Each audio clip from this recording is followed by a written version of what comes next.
Robert Netzly. Thank you for joining me. My pleasure, Jackson. Thanks for having me. Real pleasure. It's fun. Two Idaho natives really enjoying a good conversation. So, I recently had a Marxist historian on the show, and he was arguing that corporate America is broken and abusive of its employees and sometimes even its customers for the sake of its shareholders. You have been around corporate America and been thinking about this for a long time. Would you consider that analysis to be close to correct, if not correct? My first question is, I wonder how a Marxist can still be a historian and still be a Marxist. But so I need to go look at that show. Yes, it was fun. Yeah.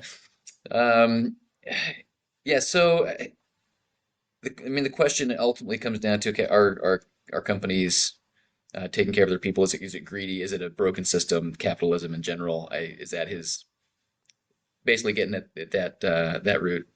Yeah, and I think that's kind of a broader thing we're seeing right now is Mhm. we a lot of people don't actually want um, capitalism. Yeah, I think I mean, you look at like New York City, they're going Right. to elect a communist Right. almost certainly. So, Yeah. like, yeah. Yeah, today is an election day. Today they are voting for the mayor of New York City, among other things, and it Oh looks yeah, like yeah. Zoran Mondami is going to get uh, that seat. And I just listened to a statistic earlier this morning, something like 38% or something of young people, I forget the exact age, uh, are in favor of socialism in America today. I mean, so it's Mm. pretty intense. That's down like 20%. Or I'm sorry, this are in favor of capitalism. So that's down 20% Oh, okay. from just several years ago. So certainly something I would feel is troubling. I don't think capitalism is evil. I don't think um, you know, capitalist companies are evil. Now, the question is really like a knife that cuts both ways. Like, do our companies oftentimes operating in immoral ways? Like, yes. Is that the reason? Is that because of capitalism? No. I would Hmm. argue that capitalism is more of an agent of righteousness than immorality or unrighteousness in general, Hmm. on a broad theme.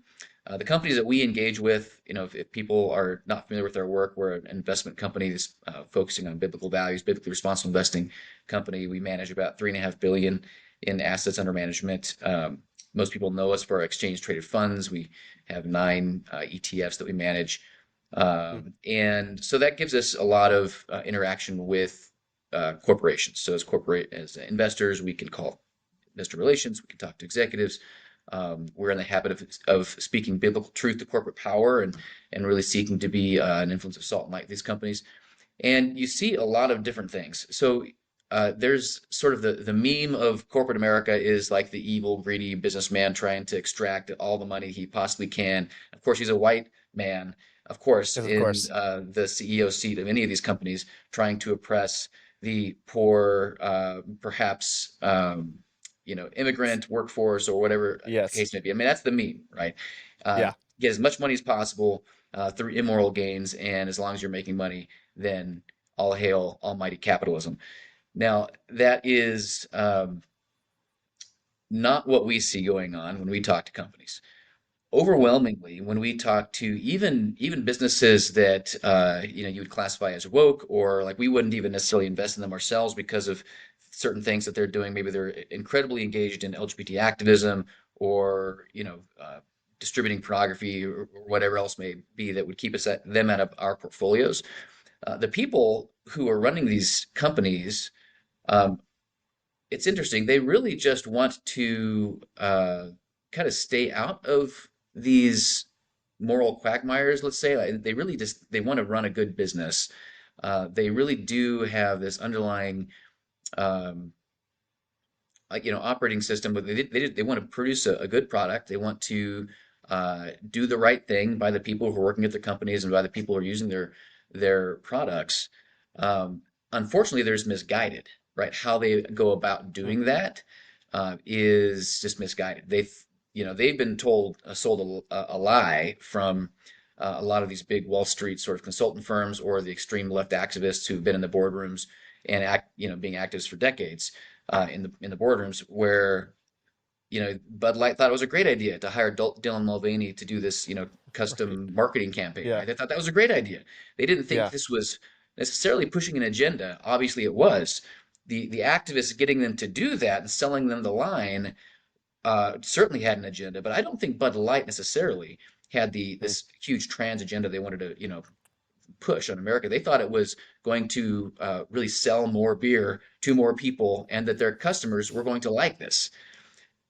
To you and me, that seems ridiculous. Like, how could Yeah. anybody possibly believe such a far out fairy tale? Fantasy. But Yeah. that's true. They actually believe this stuff. And so when we come in and we talk to these executives of various stripes, and we present a just sort of I'll call it Christian, but it's really just normal human perspective that look, your people want to buy beer, they don't want to be sold trans ideology, right? Yeah. Like that's just what they want to do. If you're Disney, they want like nice kid movies where their little girls can dream about being a nice princess, and there's a knight in shining armor that comes in and rescues people. They don't want uh, you getting involved in Florida education politics and trying to push trans ad. That's not what people are Yeah. are wanting from you. And we sort of shatter that illusion when we come in and we can just kind of speak truth, like plain common sense, and saying, look, this is our view. And also, we're investors. We represent a whole lot of other investors and consumers that think the same way we do. And more often than not, with rare exception, Disney being one of those rare exceptions, I think they possibly do have a real ideology in their upper ranks.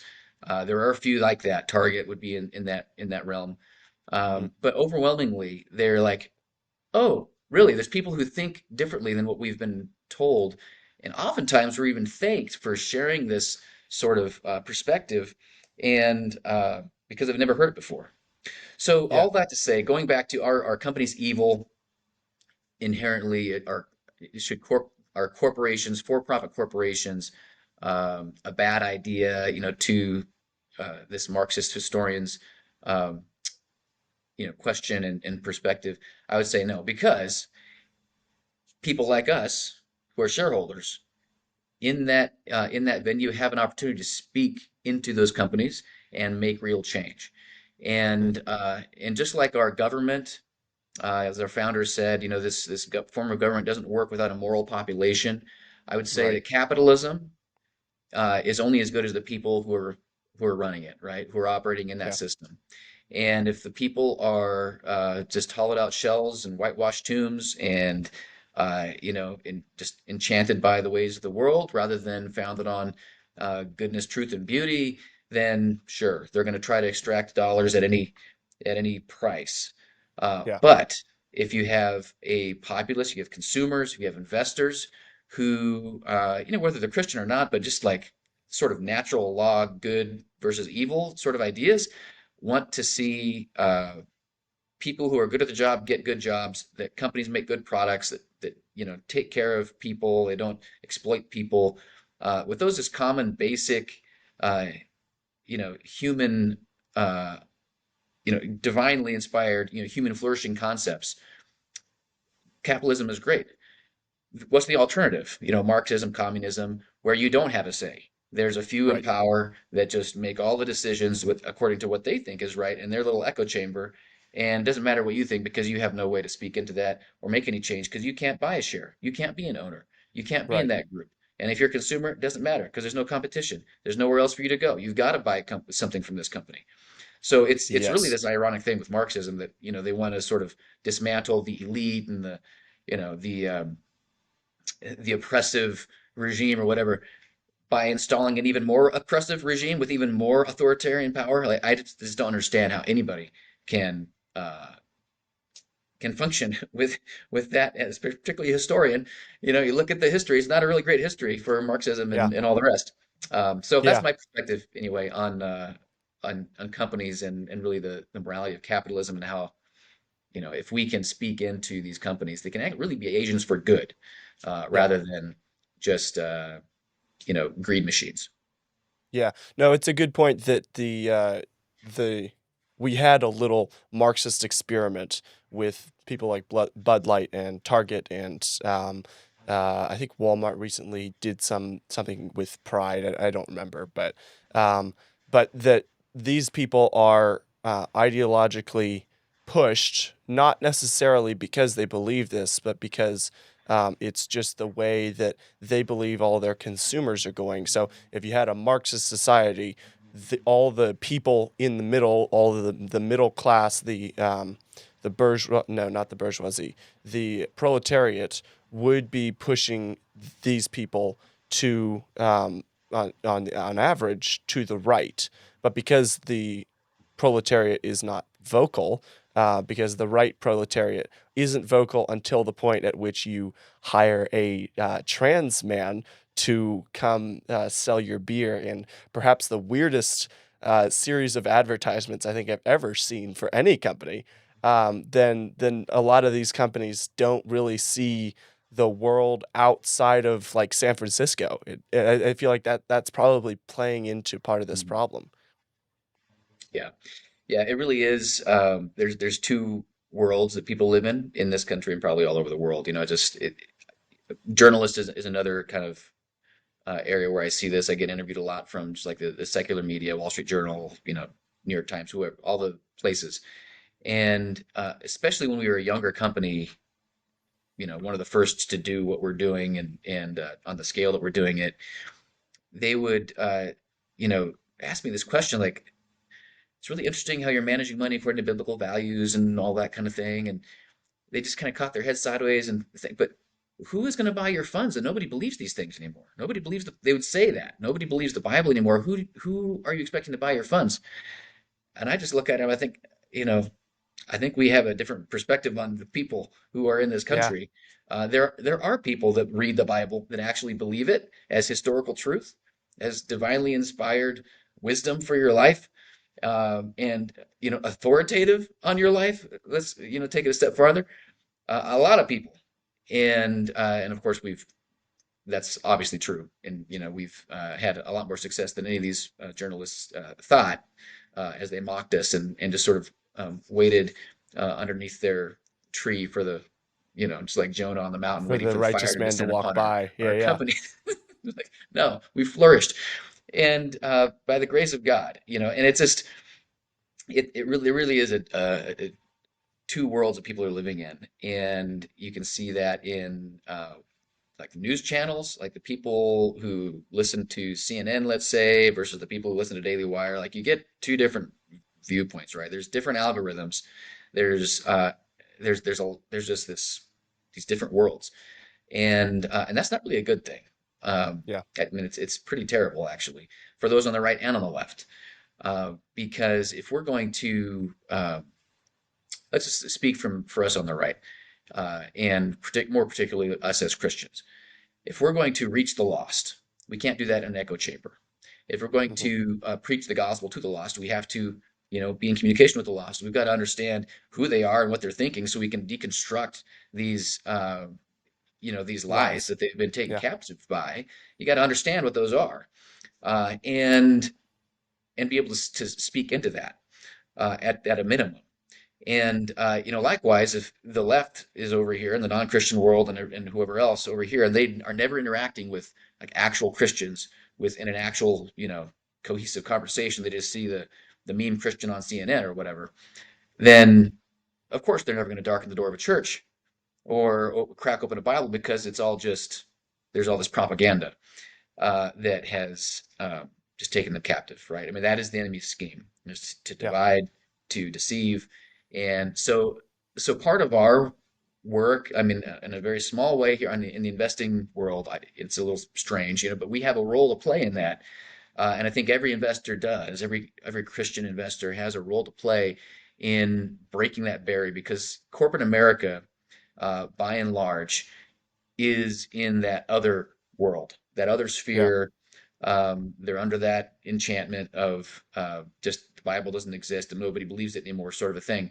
And so yeah, when we make decisions with our life savings that we're not going to invest in Amazon because they're selling abortion drugs and pornography, and instead we're going to, buy some other things. We don't invest in those sort of companies. People ask why. They wonder why. We Right. take that a step further when we engage with companies like Costco and Albertsons, and Walmart, Kroger's, and say, we don't want you to start selling the abortion drug mifepristone in your pharmacies, even though Joe Biden has, opened this emergency thing that you could apply for and, start selling this. We think it's a terrible idea. Please don't do that. Yeah. We actually get them to listen to us, and by God's grace, those companies. That's a recent story. Over a year and a half, we've been engaged with those businesses, and through various ways, and building a coalition, and a whole bunch of work.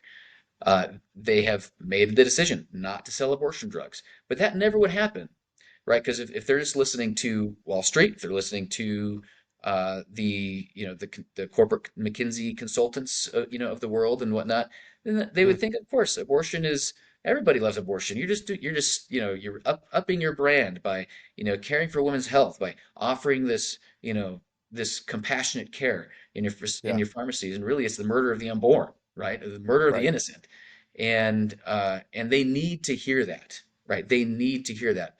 Yeah. And there's, we Costco wasn't necessarily receptive, I would say. They had a lot of pressure. They're headquartered right outside Seattle and all the rest of that. Mm. They had a ton of pressure on them from Democrats in Congress, from all sorts of places.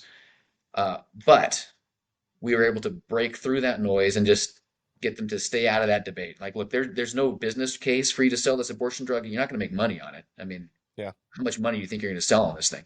It's not even in your normal business model. Are you going to sell, 500 packs of abortion drugs for, cheap like you do for these gallons of mayonnaise or whatever? There's no wholesale discount. It doesn't even fit your business model, let Right. alone probably overwhelmingly, the majority of your customer base is not in Not favor gonna of love this. that. I mean, it's generally like these suburban, soccer moms in like rural area or whatever, like that are just going, and they have a lot of kids. They got to feed them cheap. They go to Costco, right? The single cat lady isn't going to Costco. I mean, she's Yeah. going to her local like co-op, and like that's what she's where she's shopping. It's the mom with lots of kids who needs to feed a family. Why do you want to sell abortion drugs? Like this, it makes no sense. Let Yeah. this lady have more kids to buy more diapers and a lifetime of all this other thing, to make more money as a business. So we've got to crack through that. We've got to be engaged. We've got to use the investments, use the dollars, use the influence, use those open doors to speak truth, speak life, show them a picture of just sanity and a real vision for God's creation and what's good and true and beautiful and all those things. And Mm. it's and like God's gonna have the results, but we've got to take those steps, right? We've got to do that. Right. Yeah, and I'd be curious how many of these um, corporate executives really believe the things that they are, like the people at Bud Light, how many of them believed that really it was important to get the trans community on the side of Bud Light, and how many of them were kind of just going along with the tide because it's easier than saying, "Hey, I don't think this is a good idea," both from like a just standing up to people is sometimes hard, and then standing up to people under an ideological battle is also sometimes hard. Yeah. Yeah, it'd be interesting to kind of pull that room and be a fly on the walls or having these conversations. It's like, what are the demographics you're going after here? I mean, do trans, if the guy, I don't know, What's how much what's our Bud Light are they trans actually drinking? consumption? I mean, I don't Yeah. know. I don't know. I don't go to those parties. I'm not sure what they drink, but it's just yeah, it's odd. But I do know that the statistics that are fed from organizations like the Human Rights Campaign, this very deceptive name, HRC, they're by and far the largest LGBT activist group, Mm. very extreme. They produce all sorts of beautiful marketing literature with a lot of statistics that who knows where they get the numbers. But the whole idea is to convince companies that the more rainbow flags they hang on out in June, and the more trans marketing and whatever, the Yeah. more they're going to be on the right side of history, and the more they will you know gather. new customers, new demographics, and just earn brand credibility because everybody is on that side. Like everybody's on the side of equality, right? Is how they would put it. Um, it's really sort of insidious. So I know that's going on, and that's the battle that Yeah. we're fighting. Is just telling the other side of that story. Companies are going to make a decision, but the companies belong to the shareholders. In a capitalist Right. society, the companies belong to the shareholders, and so we can't abdicate that space. We can't just abandon that space to the enemy. Right? We have to fight for Right. those things. And in this country, we still, the statistics are that uh, church members, not just like professing Christians, but church members, which is, still an admittedly broad spectrum. Church members in this country own $22.4 trillion of stocks, bonds, mutual funds, ETFs, etc., Wow. investment assets. That is 49.7% of all investment assets in this nation are Yeah. controlled by church members. You can add, conservatives or just non-church member conservatives are over and above that. Right. So, why is it that when church members own about half of the votes, you own those investments, you own those stocks, that means you own the votes for who gets to be on the board. The board picks the CEOs, like you vote on the compensation packages, you vote like corporate policies. Uh, if we have that much influence, why is it that boardrooms are filled with, anti-biblical, anti-God people who want to push these things, right? How did they even get there? The sad thing Yeah. is the churches voted them in, Hmm. not knowingly. We didn't know that we were doing that. But when we put our money with a company like BlackRock and iShares, American Funds, Fidelity, Vanguard, any secular mutual fund company that may be in your 401k, and they're not evil company. I'm not trying to, some of them are better than others, I guess, Yeah. but they're just secular, right? And they're going to Right. vote how they think the secular world wants to vote. We Hmm. are literally taking, here we are on voting day, taking our votes for corporate America, giving them to people who have diametrically opposed, worldviews, who are voting people in that we would, I mean, the exact opposite of the kind of people that we would want to put on a corporate board, they're Yep. putting on the corporate board with our money. Hmm. So here on voting day, would Democrats ever just like give their votes to a Republican activist group and say, "Hey, do with it what you want"? No. Would Republicans ever just give all their votes to a Democratic, Act Blue or whatever, some activist group and just vote however they want? No, I mean, that would be insanity. That's exactly what we're doing as a church when we put our money in a secular mutual fund company. It's just we're just giving them our votes, Hmm. and we need to be smarter than that. We've got to be a lot smarter than that. Whether we engage with those companies to change their policies so that they can actually vote in a different way, maybe we could do that. Or just, there's reasons why companies like ours exist and others in our coalition of faith-based, authentically Christian money management firms who are going to vote those dollars in ways that honor Christ and Yeah. actually reflect your values. That's the sort of thing that we get to do. And there's this huge movement going on as Christians are waking up to this huge problem that we've just been totally hoodwinked. Satan is just giddy, that we're just giving our dollars and our votes to him and his henchmen, and we Yeah. just got to change that, right? We've just been pretty stupid, honestly. We've got to wake up and change that. And I think this raises a broader question of like, so what is the point of money? Because Christians have, I mean, 22 point something trillion dollars is a lot of money, and clearly we know how to accumulate wealth. So it's not like we're against money as a, in the aggregate as an idea. But it's worth asking what is the point of money? Hmm. Yeah, that's good. The Some people will tell you the point of money is to get more money. You know, I talked That's to a those little sad. Christians. Honestly, it's kind of sad. Um, but there's more people I think that this kind of you ask that question and it's a blank stare. It's like, well, was to buy stuff or it's just, so I can make more of it or whatever. Like that God has had, they look at the 10 talents. I've got numerous people kind of use this parable of the 10 talents where, the guy who made more money got, more uh, blessing than the people that, didn't, right? And they say, well, Yeah. that just means God wants us to make more money. The more money we make, the more happy God is with us, I guess. And that's not the point of the parable. Newsflash. Like that's not what Jesus Yes. is trying to say. Is that the richer you get, the happier God is with you. Like Yeah. no. Uh, So what is the point of money? The point, and that parable is a good example. Point of money as the point of everything is to glorify God. How do we do that? Bring His kingdom, His will, on earth as it is in heaven. So, subtitle of my book is, on Wall Street as it is in Hmm. heaven, is to use whatever God gives you to fulfill the dominion mandate, right? Is to fill the earth, to cultivate society, to proclaim His lordship, and call all people to faith, right? I mean, there's all those facets, money and everything else. That's what it's for. Mm. And there's going to come a time when money doesn't have a use anymore in far future, when we have this Christ comes back and everything. Like it's not going to be the same, in that Yeah. time period. So what is it now? It's not just like this. Um, God didn't give us money as sort of a compromise. Like, well, it's evil, but you need to have it, and because you're going to live in this evil world, you just have to, deal with little evil and compromise.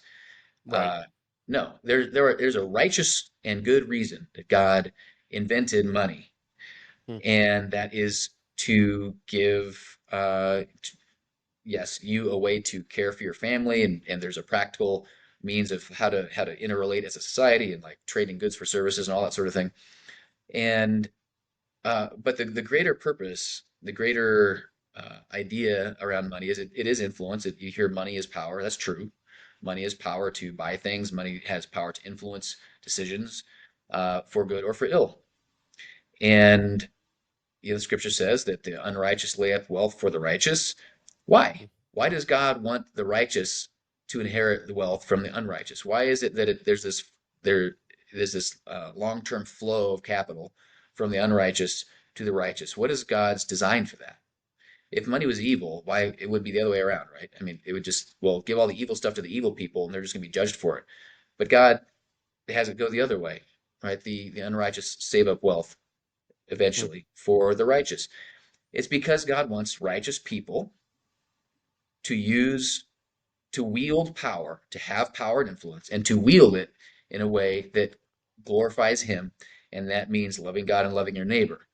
Uh, Yeah. Non-Christians should rejoice when righteous Christians succeed in business. Why is that? Because those righteous Christians are going to have the best run companies that are going to be the most profitable, that are going to be the best places to work. They're going to produce the best services, best goods. Now that's an ideal, not every Christian obviously hits that mark, and none of us do. But that is if we're operating in in God's plan, like we're able to really hit the mark there, like that's where we're headed. And so we need to use money towards that end. So Mm. right now you've got a lot of money, you've got a little money listening to the show. What what is the purpose? What does God want you to do with that? He wants you to use it to advance His kingdom purposes. So with every dollar you spend, uh, you can ask yourself, how is this advancing God's purposes? Maybe it's feeding your kids, buying them clothes. I mean, obviously that's a good thing. Blessing the people who are in your family, caring for them, providing for the future. Uh, there's also and where you spend that money has an influence, right? Where do you buy your food? Where do where do you buy your things? What kind of companies do we want to support? What kind of companies do we not want to support? And then when it comes to investing, certain like those are the companies you own, not just supporting those companies, you're actually owning those companies. And so now there's a whole different stewardship responsibility of the sort of things that you're choosing to profit from. So when I shop on Amazon, I'm supporting Amazon. That might not be the greatest thing. Maybe there's other options. Maybe I want to shop at public squares and Amazon or whatever, right? So Mm. maybe I have some decisions there to make. Maybe there's cases where I just need to shop at Amazon because I need something right now, and it's the only place can get it to me tomorrow by 8 a.m. On Amazon Prime. Okay, until somebody dethrones them, please do that. I just hate it that they're the only ones that we can buy stuff from like that. But when you invest, it's not just a consumer. You actually own the company. And so Hmm. if I now buy Amazon shares of AMZN, that means that every time they sell a pornographic movie or abortion drug, I'm making money on that. Hmm. And that's a very different situation than where I could choose to shop. And so every dollar we spend, we've got to think, how is this advancing God's kingdom, right? Big and small, Yeah. and just sort of, and that's true with everything, right? All of Christ, all of Yeah. life. There's not $1 over which Jesus Christ does not declare mine, to skew Kuiper's quote Right. there a little bit. So Right. that's my perspective on why do we have money, and what does God want us to do with it? Yeah, and not only using it for strategic purposes of like this is a tool to go accomplish something, but also you know the in I think it's in Joshua that they say, therefore go your way, eat the fat and drink the sweet, and know that the Lord your God is good. Right.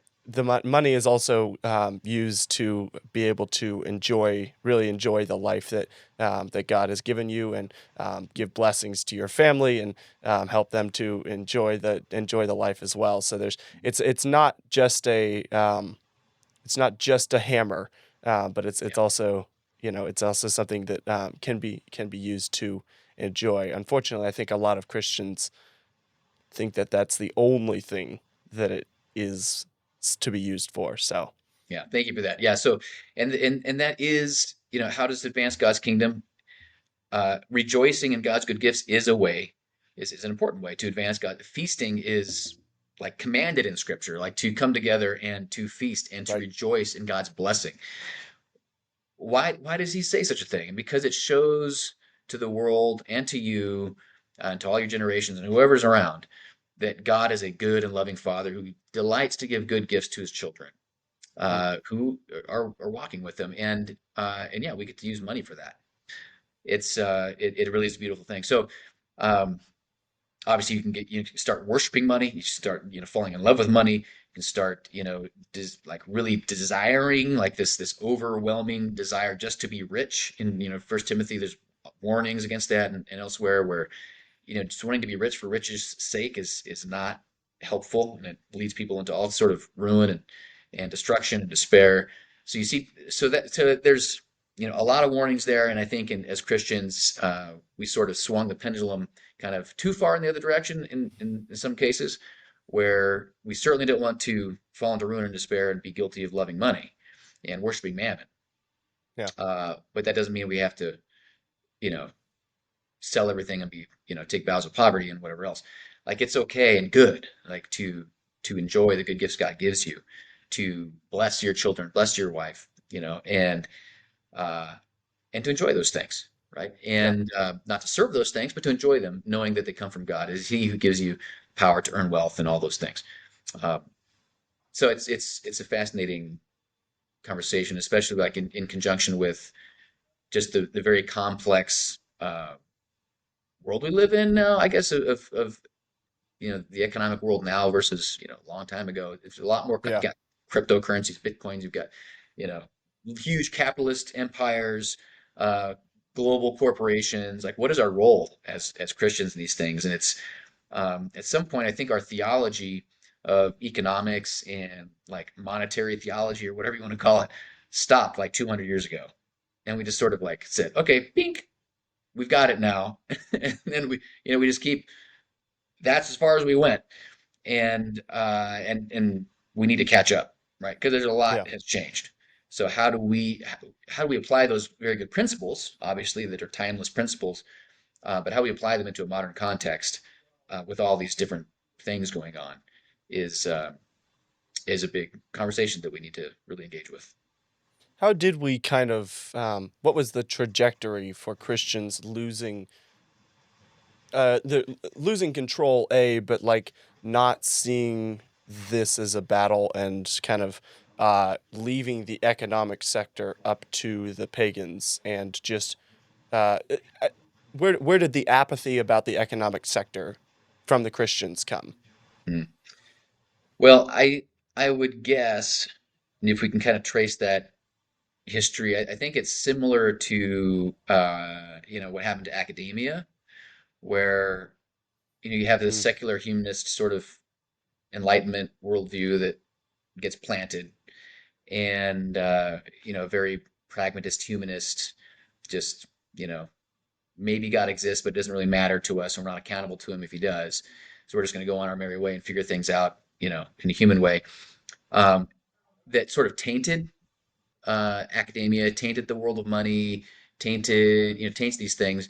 And when you had this, we call it a hyper fundamentalist uh, ethos going through the Bible believing Christian world at that time, at least in America. Let's say, we had you got the Moody's of the world and like the Bible college, movement where just get out of academia, just learn the Bible, and that's all you need. And there's a lot of obviously good things about Bible colleges and learning the Bible. Uh, but if it means that Christians totally abandoned science and math and history and I mean just traditional academics, then Mm, who's left? Like you just create a vacuum, right? And that's one of the unfortunate uh, situations that it was caused by really a kind of a mass Christian exodus out of higher learning and sort of a dumbing down, not to be too derogatory, of the Christian populace, where yeah, there's strong faith and people know their Bible, but they can't do math, right? I mean, that's not really a great idea, yeah, unless you think Jesus coming back tomorrow and have a very hyper dispensational viewpoint that it doesn't really matter, what we build because we've got to just saving souls is the only thing that matters, and everything else is going to burn, before my grandkids get here. So, which Christ warns against, right? You've got to keep oil in your lamp, right? He's not coming back when you think he is. And in fact, all those parables, he's coming back way later than anybody thought he was. And that's why the ones who were like ready for the long haul were the ones who were blessed. So I think we yeah, we missed this long term vision, right? The generational vision. Yes, come Lord Jesus, come tomorrow. Praise God. But if you don't, I want to be ready. I want to have my lamp filled. I want, for generations to come, we got to be yeah, prepared to win. right, It is Christ's kingdom that he is expecting us to advance on this earth. And, so if we abandon academia and we abandon the world of, and likewise, abandon the world of finance and economics because it's a sort of part and parcel, right? If you're not getting trained to do math, you're not going to get a job in the stock market. There's a kind of direct correlation there. Probably not going to be a CEO of a major corporation if you don't know how economics work. Uh, yes, so we sort of got out of that job. There's maybe a lot of work, great work in global missions and things like that. Maybe that is gone, and Bible translation and a lot of wonderful things that have come from uh, the direct from America and Christianity. But there's a flip side, right? And so now we have an opportunity to kind of I think I do see that trend changing. We've mm, seen the problems there. We're seeing obviously, I mean, the whole Bud Light thing is an example. If Christians had right, more influence in corporate America, that never would have happened, right? And so we want to reclaim the the mandate. Well, I mean, it's reclaim the influence that God wants us and intends for us to have, because we have the ability to, you know, train our people up in these things to put them in positions of power, to wield that power in a godly way, to be salt and light in corporations and economics and politics and academia, all these things. We just got to go do it, right? There has to be a desire for it. There's got to be an understanding that this is part of God's, plan for us and giftings. And He wants us to go fill the earth and all the different spheres of that earth. That all belongs to Jesus. Let's declare that He's King, and not just leave any vacuums for the enemy to have his way, right? yeah, So that's my guess. I'm not a historian, but yeah, yeah. that's And my. I would imagine that on top of that, the Christians have been told for a long time that um, theology, the study and obedience to God, is kind of partitioned off into just church. Like you have your normal life, you have your 9 to 5 job, and then you have your social activities you do, and then you have church. And when you show up to church, you got to be good and you got to be holy. And then the rest of the week, it's not like go on a binge, cocaine session. But it isn't. It also isn't like that 9 to 5 and social life is directly tied to it's the action from the church service, and so Mhm. I would imagine that quite a bit of this problem stems from just poor teaching, from on the subject of money and on the subject of applying theology in life. Yeah. Yeah, I would say it's a too our view has been too narrow. This is a broad brush, but too narrow in American Christianity. It's what has been taught from pulpits has uh, and I'll just talk about faithful churches. There's obviously Hmm. unfaithful churches who are preaching all sorts of garbage. The faithful churches um, have been preaching truth and accurately, but in too narrow of a view, right? Evangelism, let's say. Yes, we got to reach the lost. We got to go to the nations. We got to, but we've missed the discipleship part, right? So, like, what does it Yeah. mean to a disciple? Make disciples of all nations, right? Evangelize the nation, but making disciples of those nations. Yes, we got to be faithful to give our money, and maybe debt is not a wise thing. We got to be careful about that. But it's been so narrow, we've just sort of missed all this other part of modern life. Well, what about my investments in my 401k? Like, it's like, hey, what we've been teaching people is how to be faithful to God in giving and sort of managing your household budget, perhaps, but then everything else, just go to Wall Street and ask Yeah. Babylon the Great what she would do with your money, and just do whatever she says.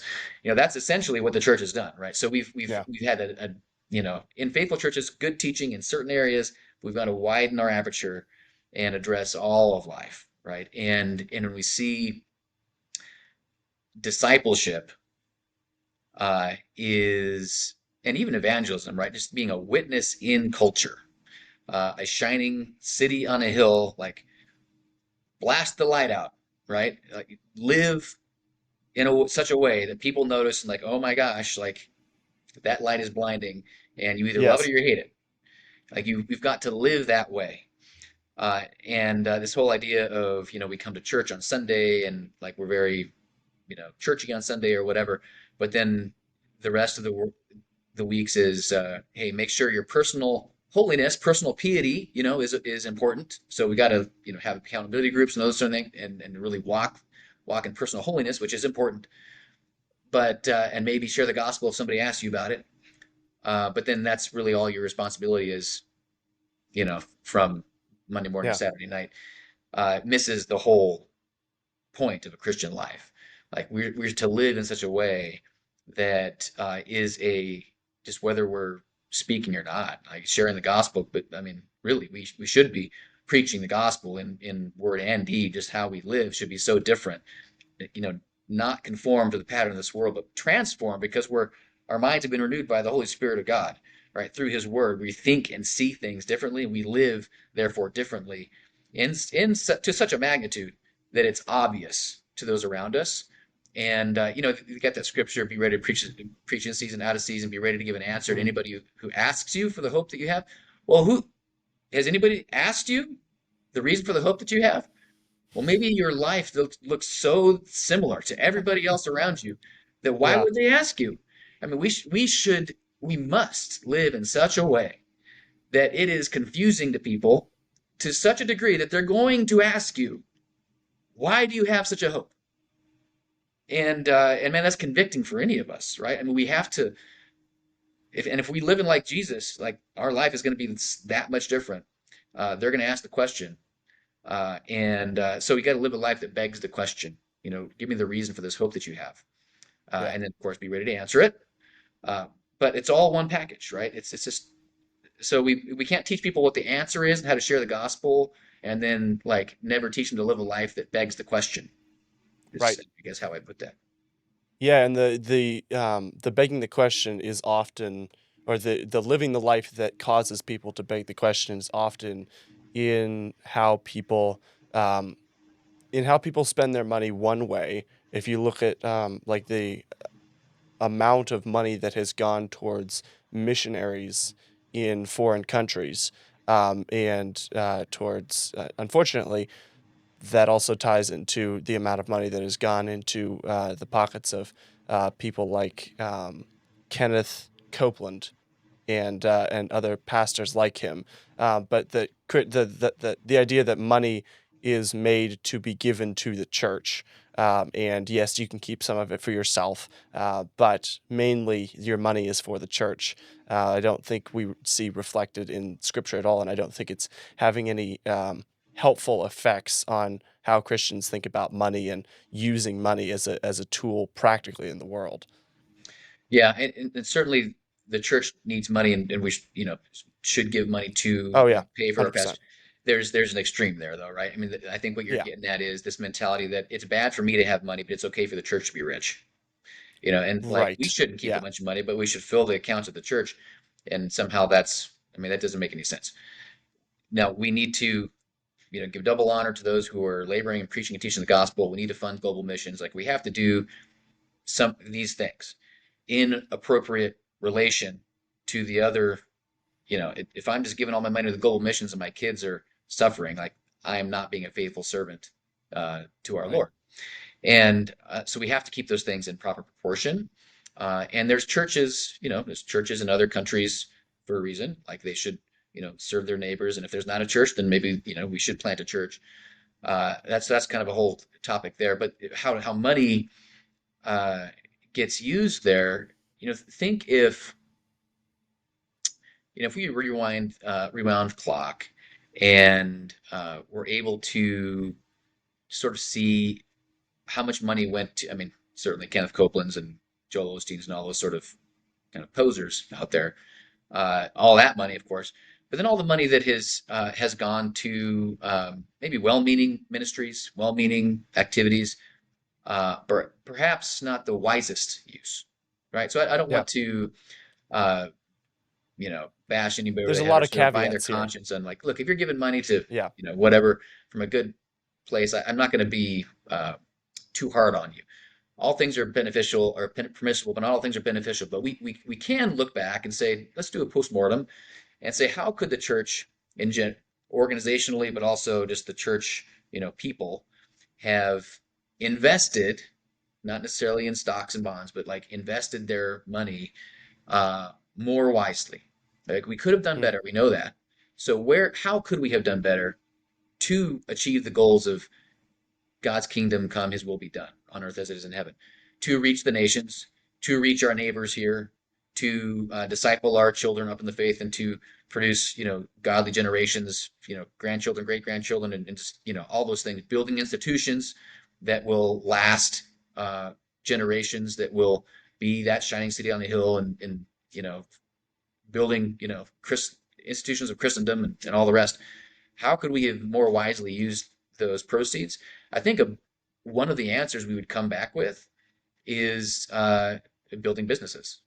I mean, hmm I think that would be a really glaring uh, gap in the past, call it 100, years, maybe even longer than that. Building enduring companies, which, create wealth, and they don't just extract wealth; they're actually making more wealth, right? And if you Yeah. understand how capitalism works, it's just the whole is greater than the sum of the parts. So it's hmm not just a business that sucks money from one person to give it to another person. It's actually making more for everybody to have. Uh, and if those businesses are operating under uh, biblical leadership and guidance and principles and all of the rest, like that wealth is magnified to accomplish the purposes of God's kingdom, including global missions, including, the things that we've been really passionate about as an American church, but including all these other things that we've really missed out on. So we've had too narrow of a view, too short-sighted of a view, I think. Um, and if we broaden our aperture and think longer term, generationally, if we're looking for generational wins, what Yeah. would we do different?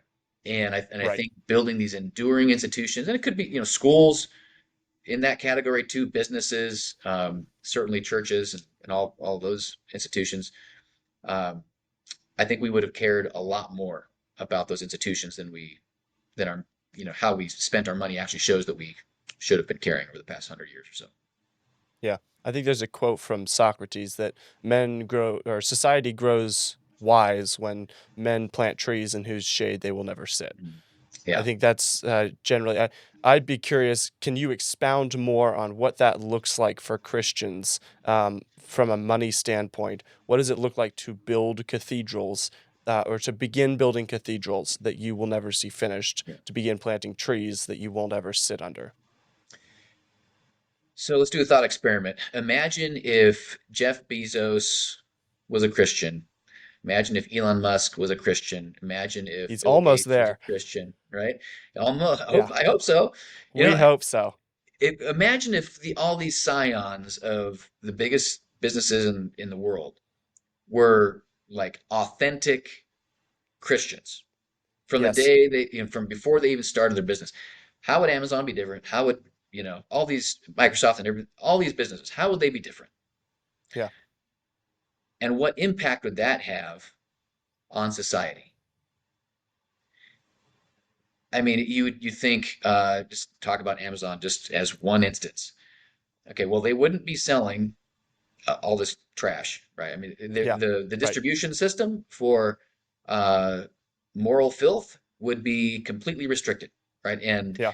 that's the beauty of capitalism. The things that don't get sold don't get made, right? I mean, so you would just Mm-hmm. inherently have less porn addiction, less abortion, less all whatever garbage is going through Right. Amazon. It would not be Yeah. there, and that would not be in our society.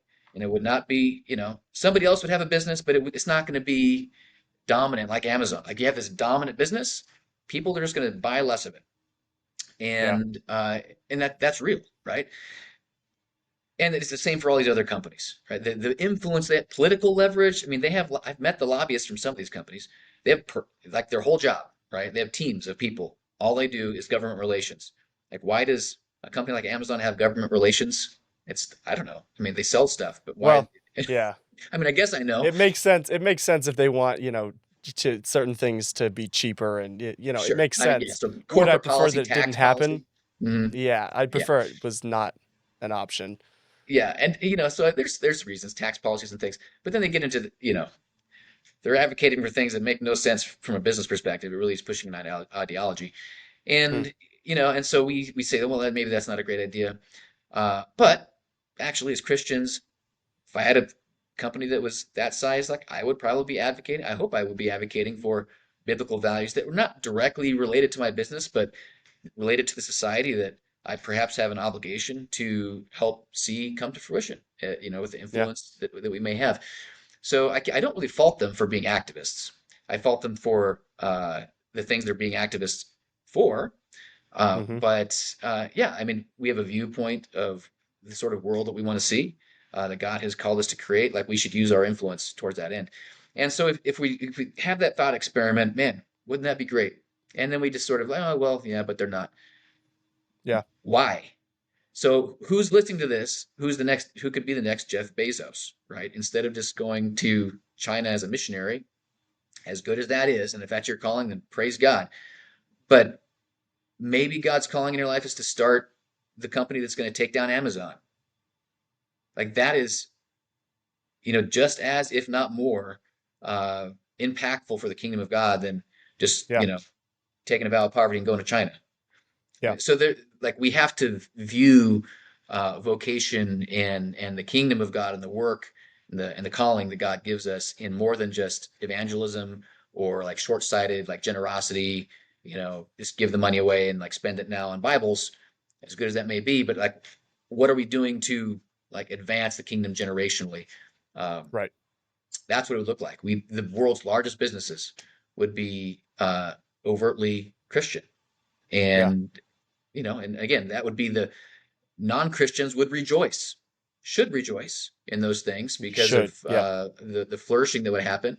They may cringe and kick against the goads because they don't like the things, whatever. I mean, they're going to kick against certain things, but overwhelmingly would cause a flourishing nation, and that's in flourishing world, and that's how. I mean, this country's is a Christian nation at its roots. We've departed from a lot of those what our original founding principles, obviously, but the flourishing that you see in America, I mean, people love it. Uh, they come Yeah. here, they don't see the root, and it's an ironic thing that they try to pull out the very root that caused the flourishing that they so enjoy. That the reason why they want to come here, or the reason why they're born here and love it here. Yeah. So it's just it's one of those things, right? So we've got to have a bigger vision as a church and Yeah. help people see that. 100%. And I would extrapolating that even farther. I would imagine that sites like Pornhub and Reddit and other porn sites probably are hosted on AWS servers. And so, Right. if you can build a competition to Amazon that has a better product and isn't allowing that kind of thing on your server, then, that's glorifying God in a very, very practical way. And yeah, it's sad to see the surrender of corporate America. It almost feels like Christians don't believe that corporate America is worth saving or worth going after. Mhm. Yeah, I mean, really, I think it's the opposite. They think corporate America should be dismantled. Ironically, the Mm, Marxists and the Christian capitalists like want the same thing. It's just it doesn't make any sense. Um, no, we should want the redemption of corporate America, yeah, and to really corporations to come into their full God ordained purpose, right?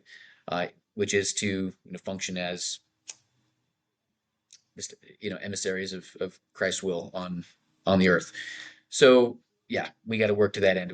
We got to have that vision. Otherwise, it's escapism and sort of we just like stay out of it and it's bad. I want to go over here and just be in my bunker or whatever. Uh, no, we've got to be fully engaged. We've got to the battle is ours to win. I think. I mean, we have the resources. I mean, the numbers are there. Like the dollars, hmm the influence is there.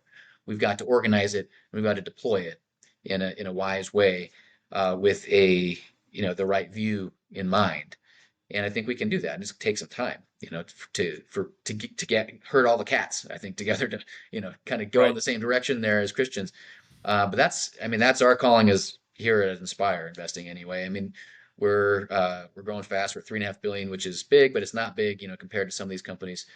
yeah, But we firmly believe like BlackRock is, I think still the world's largest asset manager, what $5-6 trillion or something, depending on the stock market on a given day.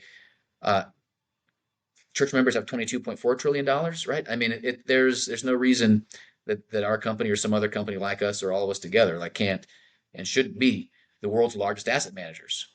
right, And I mean, we've got to do that.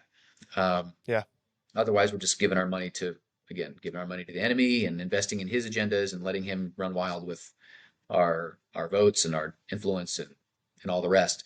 So let's take back what already is ours. I mean, God's given us those shares. We actually own these companies. We should be making sure our companies do things that we would like them to do. yeah. And we have a tremendous amount of influence. I mean, the story of you guys changing the perspective or changing the direction of Costco or some of the leaders at Costco is wonderful. And I think it's indicative that we are not just like we're not fighting reality and we're not fighting their paycheck. It's not like they are receiving, they're getting less money because they're standing up ideologically. It seems that they are, um, this makes sense from a business standpoint as well as like from a common sense standpoint. And so we're kind of cutting with the grain here. Mm-hmm. Yeah, I mean, God's will is common sense ultimately, right? And Right. it confounds the wisdom of the world, but that's because the wisdom, quote unquote, of the world is foolishness, actually. And if you follow that foolish path to its end, it results in you know Marxist destruction often, oftentimes. So it's just the wisdom of God is common sense. It defies the overarching thoughts and opinions of the world, secular worldview. But we must, as those who are sanctified in the truth and who know the truth and know that God's will is best for Christians and non-Christians, for Jew and Gentile, all of the above. If we truly love our neighbor, if we truly want to see global redemption, churches everywhere, Bibles in every hand, uh, if we want to see that, we must we must engage in the corporate sphere. We must be Yep. involved in economics. We have to be involved in politics. We have to be involved in all these and all these institutions, they're not worldly, right? These are not worldly things in the sense that they're evil and just all going to be done away with in God's kingdom. But there's going to be institutions, in the eschaton.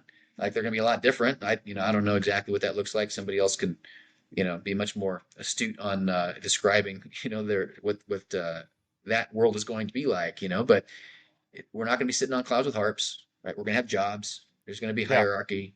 There's going to I be, wonder if there's going to be money in heaven. yeah. I mean, That's there's my going to be big some sort of question. currency, right? I mean, it's going to be there's something, I mean, we know there's gold and Yeah. jewels and all that kind of stuff going on up there. I mean, there's got to Yeah. be something going on.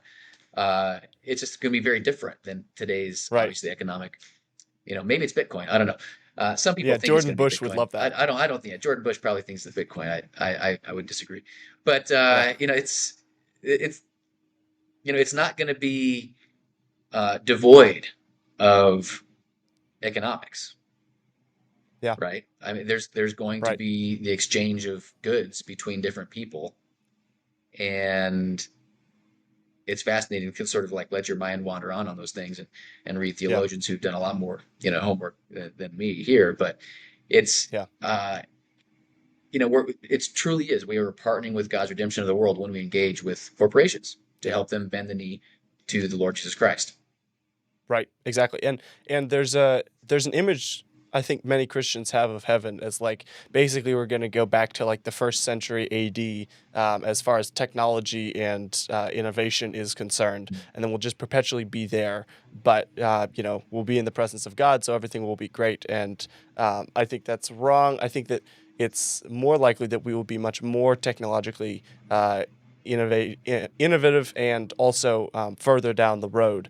And so, if you can spend your time here building companies and building organizations that are going to, that are really blessing the people on earth and also glorifying God, I think that that will, you will be doing the same kind of thing in heaven. If I were to hazard a conjecture, but Yeah, I don't think that we are going to all be some middle-aged, sorry. Uh, dark-aged peasants yeah, farming, farming till kingdom come. I think that there's going to be a lot more happening. So, yeah. I want to ask you. So, obviously the Bible is very clearly making an impact on how you're thinking about this and what you guys are doing. Is there a biblical precedent or an example of spending your money wisely and strategically? Certainly. And, I would say, one of the first verse I go to in just about every question about this is like, whatever you do, whether you eat or drink, whatever you do it all for the glory of God, right? 1 Corinthians 10:31. Hmm. So you can't do foolish things to the glory of God. Right? I mean, you have to act like wisdom glorifies God, not foolishness. So, everything. So yes, there is a way. And so then the question is, well, what is that? And there's a lot of prudence that comes into that. There's not a just black and white, everybody's decision in every single situation is going to be exactly the same. There is prudence, and there's Christian liberties, and there are some hard and fast rules. There are some boundaries that we must not transgress. I Yeah. think one of those boundaries that is again kind of inherent in the work that we do is the sort of things that we choose to profit from. Hmm. There are activities that are unrighteous. The Old Testament talks and New Testament it talks a lot about unrighteous wealth. And Proverbs 16:8 says, "Better is a little with righteousness than great gains with injustice." So there's a Yeah. category, biblically speaking, for unrighteous wealth, ways of earning money that are immoral and abhorrent to God. And we as Christians ought not to transgress those boundaries. So things like abortion, there's never a good abortion. That means there's never a good abortion drug. And if I'm making money on the sale of something that is is immoral, inherently immoral, then that is a problem for me. That is a sinful transgression, of something God has said like don't cross that line. Pornography sales. Like there is no good pornography. There's no good pornography Hmm. sale. There's no good profit that comes from the sale of pornography. Yeah. I mean, so there are clear boundaries there that we should be careful of, right? So Yeah. so there's those things, and then there's again the very broad. area of again, just prudence. So how can I best deploy these assets if I'm thinking about investing? How do I deploy these assets with the options available to me in a way that is going to, again, most further God's purposes? Because that's why He gave me the money in the first place. And that's, nobody can tell you exactly what that looks like. You can get counsel on those things, and there's a lot of uh, there's a lot that goes into those decisions. Uh, Yep. you've you've got to, some people may choose to invest in a company that isn't doing abortion or pornography, those sort of things, but has a lot of problems. Um, it's Yeah. Tesla, for example, the one thing that we hold against them is this. Uh, they have employee abortion travel, right? So they jumped on that bandwagon. They pay employees to Mm, travel to states where they can get abortions legally. I don't think they mm, should do that. Um, yeah. that's an exclusion, parameter if they're going to hold to that. But it is an area that, hey, if we think we can actually make some difference as shareholders, then let's take a position in that company. Let's invest in that company if we Yeah. think we can win that battle. But if we Right. know that we can't win that battle, then we shouldn't start fighting it and become complicit in the evil. So that's like one example of this sort of calculus that we need to take as Christians. And I think as the movement grows, as more Christians get on board with, yes, let's deploy our capital, invest our capital in a way that is promoting, and advocating for biblical values, for God's will to be done through corporations, the more influence we can have, the more battles we can win, the bigger battles we can take on, the more companies we can, with clear conscience, like invest in, because we know Yeah. that we've got, a bigger army behind us. Right. We got to count that cost before we go to war. Are you going to win or not? You know, if not, better not to go into the battle. Better not Yeah. to try to build that tower. So that's one of the reasons we got to get more people, because I mean, then we can do more things, invest in more companies, have more influence. Uh, so Do you have a zero tolerance policy, and do you recommend that for individuals, or is that just kind of as a company you want to make sure that, like, given the amount you're investing, you don't want to be investing with anyone who's going against what you're doing? right, yeah. So how we have what's called an Inspire Impact scores. This is how we measure companies' alignment with biblical values. Anything less than zero, we do not invest in. So we exclude those from portfolios. Anything above zero, Mm, zero or above is possibly, involved in our, it's open for investment for yeah. our purposes.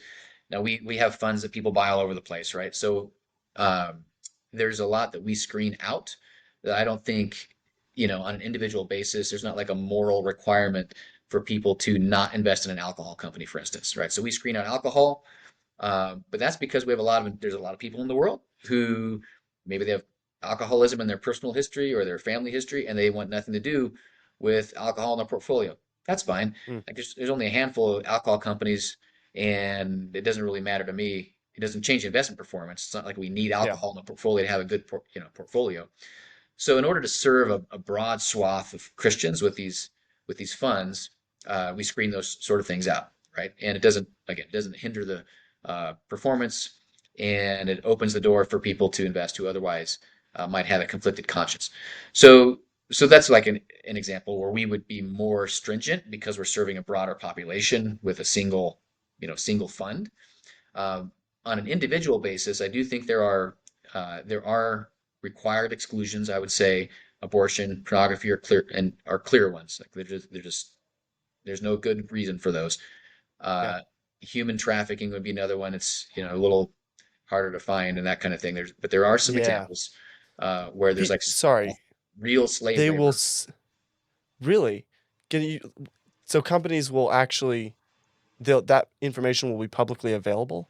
I mean, it's harder to find, but it's generally speaking overseas, obviously, Yeah. emerging markets and things. So you know, there's a lot of problems over there that we Yeah. know about anecdotally, but we're realizing that they do show up in publicly traded companies. Um, Yeah. and you know, so it's worth Sorry. finding those, That's but they're that's there. just wild to me. Yeah, it is wild. It is, but it exists. And for example, Meta, Facebook, uh, parent company is one of those companies that has been complicit in human trafficking. They've Mark Zuckerberg's testified at Congress, Mm. in past years about this. Well, I think the Wall Street Journal did a huge expose exposing this. For years, they're selling advertisements to human traffickers who are using these ads for jobs to lure African women, usually some a woman from Africa, Oh, into a job in the Middle East. But when she gets there, it's slavery, right? And yeah. I mean, there's these horror stories, and Facebook knows that they're selling ads to these despicable human trafficking organizations. They have internal dialogue that has been brought out to the public saying, like, they know this is happening, but they don't want it. They've said these things. We're not going to shut the ads off because we don't want to alienate the customer, the buyer. If there's a I think is customer the to word they use, alienate, the ad buyers. yeah, These are human trafficking organizations, and but right. they don't want to lose the ad revenue. Okay, hello. Uh, So those things ought not to be in the portfolio of a Christian unless we believe that by owning them we can actually make a change. yeah, Um, if it's an abortion drug company, I mean, we're not going to get Netflix to dump pornography anytime soon, right? no, Off of their platform. There may come a time when enough Christians are investing this way where we can actually take a sizable position in Netflix and get them to get pornography off their platform. So yeah, let's get there, and then let's start investing in a way to make that change. But until that time, we've got to pick our battles. So there are some hard lines, and then there's a lot of gray area, yeah, where I wouldn't say it's inherently immoral for somebody, again, like alcohol company or even like an LGBT activist company. There's a lot of companies that are involved in one way or the other in LGBT activism. So it's sort of like, how extreme is it or not? And that's just, you've got to use your wisdom. Like, what kind of influence can we have? Um, and so those areas are for the Christian conscience and more of a pragmatic, uh, how best can we achieve the goals that we're trying to achieve as yeah, Christ ambassadors with his capital. Um, but what we can't do is just throw our money into the stock market and index fund or secular fund and just call it good and like not pay attention, right? yeah, Like, that's what we cannot do, is just put our money in there, make sure we're making, a good return, and just go on with our life. No, like, we've got to be alert to the things that we're investing in, what we're profiting from, what we're supporting. And if we don't have the time to personally, like, do all that, then that's why companies like us exist, and others, are in our coalition of other faith-based investment managers. That's what we do all day long, right? And so there we go. yeah. And the goal that you guys are aiming for is not necessarily that you're going to change the heart and mind of Mark Zuckerberg or other CEOs or other executives at Meta, such that they're like, hey, I understand this from a biblical ground, from a biblical framework. This is wrong, and we really need to stop it. But the goal is is the goal something along the lines of a boycott on a much larger scale?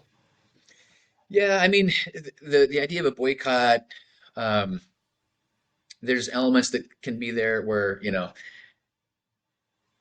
it can get to the point where, hey, if you guys don't make a change, we're gonna pull our money out of your company. Yeah, That the amount of money we're gonna pull out of a company, is not gonna mean a hill of beans to tank Mark him. Zuckerberg, right? I mean, like, we're Yeah, not a big investor. And again, there may come a day when Christians when we all get our act together as Christians, that actually means something.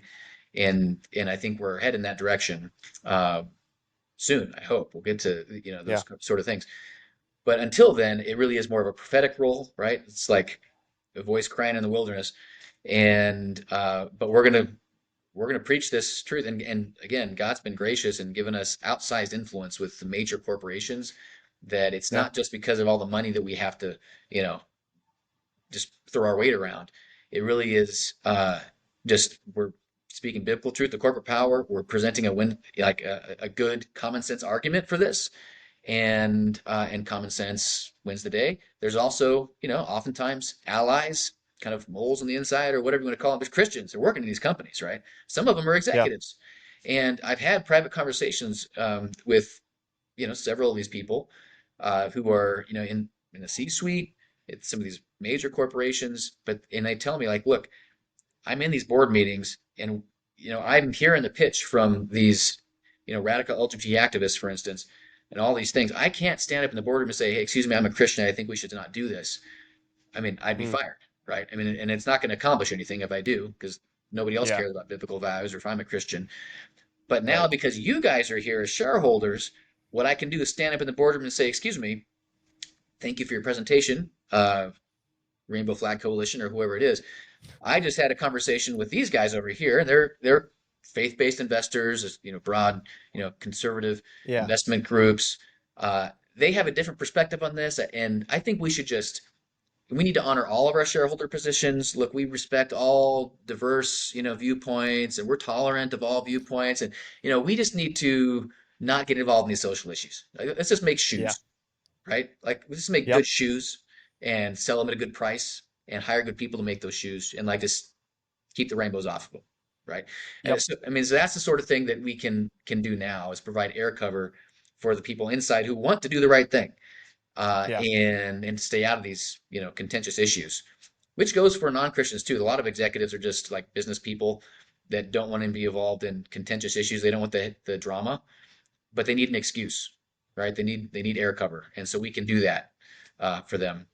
Uh, Yeah. yeah, if we get to preach the gospel to Mark Zuckerberg and God changes his heart, then praise the Lord. I'm all for that.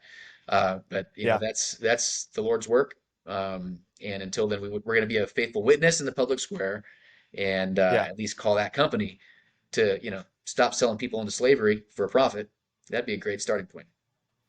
It'd be a wonderful starting point. I find it difficult to believe that we are still doing that, and somehow, given our obsession over slavery, we're not wildly up in arms about that. Strange times. What's the case for non-Christians? Because for Christians, it seems very obvious that this is God has called you to use your money, the money that He has given you, to glorify and obey and enjoy Him. But for non-Christians, what's the case for like you should hold back from investing in companies that are, you know, promoting these woke ideologies and these very sinful ways of living. I mean, I would the case I would try to make for them, which I think is holds a lot of water, whether they would, you know, drink it or not. Listen or not. Yeah. Yeah, it is just look at the business case, right? We've been telling companies for years that if they continue to ratchet up, let's focus on the LGBT trans stuff, right? I mean, just they keep dialing that thing up every June and getting more and more extreme, it's going to blow up on their face. Those chickens are going to go Yeah. home to roost. And for several years, they just sort of, smiled and kept on doing it because they believed a different thing. And now it's actually happened, right? Yeah. There's blood on the street on these companies for Target and Bud Light, and like they're not going to recover from that anytime soon. Their Yep. brand has been damaged, uh, permanently, and Right. at least close enough to permanently, right? It might take a generation and a lot of hard work for them to unwind that. And so there's examples we can point to, and you see like all the DEI rollbacks and everything that a lot of major companies have made in the wake of those things that us and guys like Robbie Starbuck and others who have been working together to push these companies in a common sense direction. You're seeing that Yeah. happen. Uh, so if a non-Christian wants to have a company that is profitable, long-term profitable, and not subject to uh, unnecessary volatility and risk that comes with engaging in social issues like this, like incredibly divisive social issues that end up, tarnishing a brand, then they should encourage the sort of approach that we're encouraging, which Yeah. is mostly just to say, like, shoe companies should make shoes really good and hire good people to make those shoes, and like that's what they should do. Like Yeah. overwhelmingly, that's what they should do. And so that makes sense. So we have people in our Yeah. coalition who are just kind of common sense people. Uh, where I think we would miss is there is a cohort of folks that are like on the extreme left side, who really do have a different vision that for the world, what they believe is like the right sort of world to live in. Uh, that just doesn't fit with that. Like they want to weaponize corporate America to advance the transgender ideology, for instance. There's organizations and there's people that's what they want to do. And much like New York City, apparently they don't care what kind of damage they economic damage they do in the meantime, right? If the company can become unprofitable and lose money for their shareholders, they don't care as long as the social ideology gets promulgated. Uh, Hmm. because hey, capitalism's evil anyway, right? And so Right. shareholders deserve to get, punched in the gut. I mean, it's the whole worldview, right? These Yeah. companies, it doesn't, nothing matters except for the destruction of any sort of, hierarchy, any sort of uh, standards, any sort of, Mm. anything like that, right? It's just the destruction of those things, tear them down, tear the boundaries down, and between man and woman and genders and rich and poor and whatever. And how do you do that? Not by raising people up, but by tearing everything down, right? It's Right. it's no stone left on another is the approach. And so there's people that, I mean, we're not going to win those arguments until the Holy Spirit changes those hearts. Yeah. But for those who are like well-meaning people, uh, willing to engage in a common sense debate, it's a pretty clear case that when businesses like focus on running a good business, there's less risk inherent. The risk reward is good. I mean, people flourish. I mean, it's pretty clear, you know. Yeah. Right. And I think Yeah. people are waking back up to that. Um, again, that And kind it's of spell of LGBT activism is going to magically win you more favor with people has been shattered. That's not yeah. true. And so we're seeing a return to common sense in a lot of ways. Yeah. Companies' favorite color is not, blue or red or black or white. It's generally green. Great. And so appealing to them from that standpoint feels like it's going to have a lot more sway for now. And then once they've listened to us in one way, potentially down the line we can preach the gospel and see if we can get them thinking a different way. But I think that's a good start Right. for Christians who are just thinking about this just now, figuring out like, hey, we need to be doing something different. Where does this extend to? Because not only the money, but I would imagine there are other areas of life that they really need to be thinking about where they're using their money. Well, where you send your kid to school or not, I mean, that's a big one, I think. I mean, because it's Yeah, all just generational, right? How are we going to build generations that, like every generation better than the next? We've got to be raising up our children and grandchildren. First, we've got to be having children, So if you're just like not spending money because you think it's expensive to have kids, knock that off, right? I mean, have yeah, have more kids than you can afford, as Charlie Kirk was fond of saying. And so that's one thing. It's a wonderful way to spend money. And how do you send them to college? If you do, which kind? Or do you do something else? Right? I think sending your children into just kind of normal academia is a total waste of money and probably damaging to their soul. So, I mean, those are big expenditures. So instead of that, what better thing could you do with that cash? Start businesses, help your kids start a business. I mean, there's a lot of options, right? right. Um, Start a business yourself. I mean, I don't know, like, what are you spending money on? And then just think, like, is this, if I'm focused on like building an enduring, Christ honoring legacy that lasts hundreds of years, what would be the best use of my capital today? Right. You're going to come to probably some different conclusions like that, right? Saving up for your children's children is not just a spiritual legacy, which certainly we should be doing, but I mean actual inheritance for your children's children. I mean Yeah. that's what the Bible's talking about. Is a wise man saves Right. up and provides an actual legacy, not just Yeah. spiritual. We can't just spiritualize that away. Like, it's talking about property, businesses, resources, money. I mean, all those things. How are you doing that?